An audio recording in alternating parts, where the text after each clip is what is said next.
Putusan DPR Undang-Undang Cipta Karya Cilaka itu jelas tidak seimbang, hanya menguntungkan satu kelompok, hanya menguntungkan konglomerat kapitalis investor, tapi menindas, menginjak.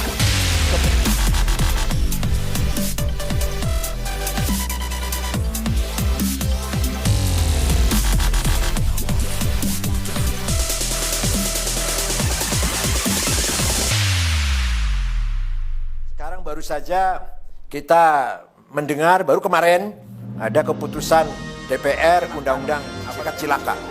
Itu jelas tidak seimbang, hanya menguntungkan satu kelompok, hanya menguntungkan konglomerat kapitalis investor, tapi menindas, menginjak kepentingan atau nasib para buruh, para petani, rakyat kecil. Kita harus punya sikap yang tegas dalam hal ini. Mari kita cari jalan keluar yang elegan, yang seimbang, tawassut. Kepentingan konglomerat ya harus kita jamin keselamatannya, kepentingannya, tapi buruh dan rakyat kecil pun harus kita jamin. Yang menyangkut pertanahan, yang menyangkut kedaulatan pangan, yang menyangkut pendidikan. Pendidikan dianggap lembaga, pendidikan dianggap kayak perusahaan, seperti perusahaan. Ini tidak benar. Kita harus melakukan review, harus melakukan minta ditinjau ulang, tapi dengan cara elegan, dengan cara anarkis tidak, dengan cara elegan. Kita harus bersuara demi warga NU, demi NU, demi wasatiyah, al-istimaiyah, moderasi dalam membangun masyarakat yang moderat. Tidak boleh mengorbankan rakyat kecil.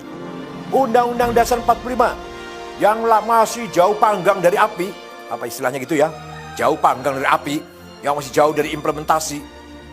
Undang-Undang Dasar 45 nomor 33 itu hanya tulisan di atas kertas, hanya tulisan hitam di atas kertas putih, itu dicetak berulang-ulang, disebarkan jutaan lembar, jutaan eksemplar, tapi tidak pernah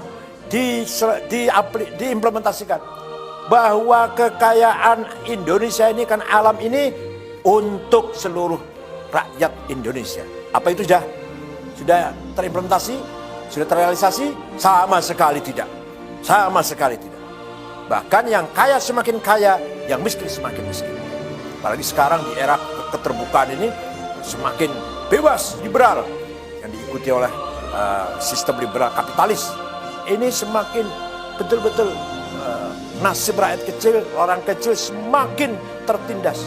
Kalau lagi pilkada, lagi pileg, lagi pilpres, suaranya dibutuhkan.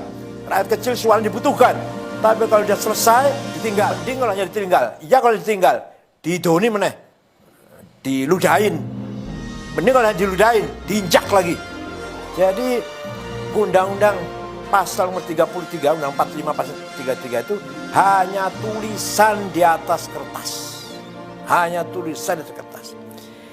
Allah Subhanahu wa Ta'ala telah memberikan kekayaan alam Indonesia ini, disediakan untuk mensejahterakan semua rakyat. Dan itu cukup. 260 juta orang ini cukup sejahtera kalau betul-betul dikelola dengan adil, dengan merata. Tambang, coba ada tambang gas, minyak, batu bara, boksit, mening, bahkan emas, bahkan berlian, bahkan nikel, apalagi lithium, apa namanya lah, banyak sekali tambang. Cukup untuk mensejahterakan perutnya, mengenyangkan perutnya 200 juta orang. Belum pula kekayaan hutan, belum kekayaan laut yang luar biasa di Indonesia ini.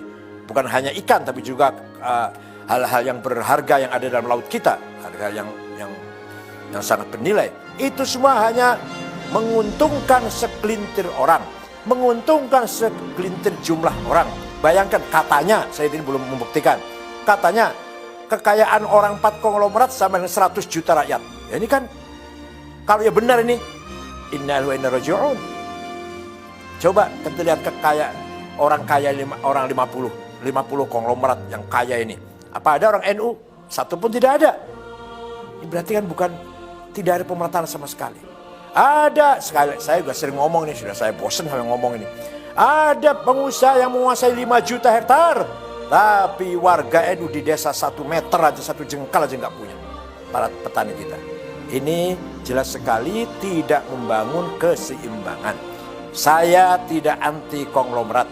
Tapi konglomerat harus melakukan reformasi cara berpikir, harus menjadikan kelas menengah dijadikan mitra, bukan dijadikan bawahannya. Kelas menengah harus menganggap mitra bagi kelas kecil. Kelas kecil harus merangkul buruh tani, rakyat kecil. Fuqara wal masakin, syagholin, ummal, buruh kecil itu harus selalu bergandengan tangan. Tidak boleh konglomerat menganggap kelas menengah itu bawahannya atau sapi perahannya.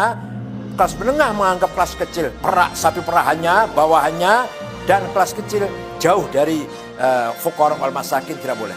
Oleh karena itu sekali lagi saya mengharapkan NU nanti bersikap menyikapi undang-undang yang baru saja diketok kemarin ini dengan kritik, dengan sikap kritis, tapi elegan. Tidak boleh menggunakan cara-cara anarkis, tidak ada gunanya itu.